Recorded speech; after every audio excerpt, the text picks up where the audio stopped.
এদিকে যারা এনসিপির জনসভায় হামলা করেছে তাদের দ্রুত আটক করা হবে বলে জানিয়েছেন প্রধানমন্ত্রীর তথ্য ও সম্প্রচার বিষয়ক উপদেষ্টা ডক্টর জাহিদুর রহমান। সচিবালয়ে তথ্য অধিদপ্তর মিলনায়তনে আয়োজিত নিয়মিত ব্রিফিংয়ে তিনি এই কথা বলেন। এ সময় তিনি আরও বলেন, আগামী অক্টোবর থেকে স্থানীয় সরকার নির্বাচন শুরু হবে এবং আগামী বছরের অক্টোবরের মধ্যে নির্বাচন শেষ হবে। এর মধ্যে রোড ম্যাপ তৈরি করছে নির্বাচন কমিশন। এছাড়া ৫ আগস্টের আগেই জুলাই জাদুঘর সবার জন্য খুলে দেওয়া হবে বলেও জানান তিনি।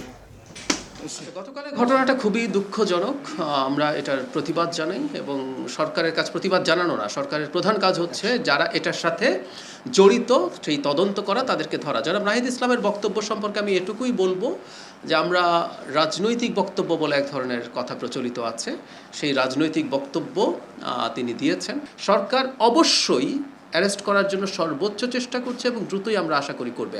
একটা প্রসেস আছে, তদন্ত আছে, নানান রকমভাবে সেই চেষ্টা হবে। সরকার করছে না কিনা সেটা দেখার ব্যাপার আছে।